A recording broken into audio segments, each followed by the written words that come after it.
It's a government-issued photo ID that many of us would assume carries all the necessary information to fly within Canada. Take out your Ontario health card and take a closer look. You'll notice it has your full name, photo, and date of birth, but there's one piece of information not on there.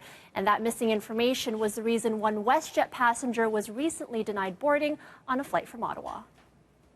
When I went to get on the flight, they looked at my health card and they said, "Oh, do you have anything with your gender on it?" And I said, "What do you mean?" Last night, Marty Daly was preparing to fly home to Toronto from Ottawa on a WestJet flight after a 3-day work trip. But she was left stranded when her health card didn't have the necessary information to get on the plane. She says she used it to fly to the nation's capital on Porter Airlines days before and was confused when this time around it wasn't accepted. And they said, "Well, we can't let you on without proving your gender." And I said, "Okay, but how do I prove my gender?"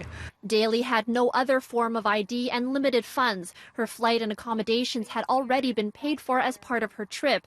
And she says the options the airline were providing weren't feasible for her. They said, "Okay, well, you can apply for a fisherman's license and you can go to a Service Canada." And I said, "Well, it's 8 o'clock at night, How am I supposed to get to a Service Canada and print it out?" You're assuming that I have money to go from the airport, find a Service Canada, come back here, and then get on another flight. Since 2016, sex designation has not been displayed on Ontario health cards. While health cards are listed as a valid form of ID for domestic flights on the federal public safety website, there is a caveat that some of the IDs listed may require supplemental identification.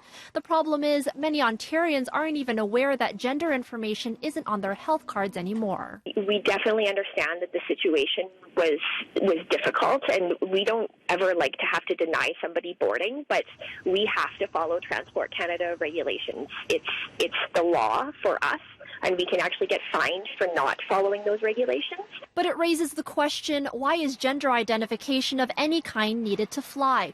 It's a regulation that comes from Transport Canada, and it is for weight and balance. And we are working on upgrading that system so that it can accept non-binary gender selection. While WestJet stresses the issue with Daly was a legal one and had nothing to do with gender identity, Daly, who is gender fluid, wants to raise awareness about a system that she believes needs to change. I think there needs to be better communication, and there really has to be more of a rationale as to why gender is a dictator of whether or not you can fly. Now, Public Safety Canada tells City News that it's looking into making changes when it comes to gender and flying. Officials add a traveler would need to identify a gender when booking, but not while boarding. Meantime, Daly ended up taking a train home. WestJet has since apologized for her experience and offered to refund the flight. She adds in the future she'll be carrying her birth certificate with her.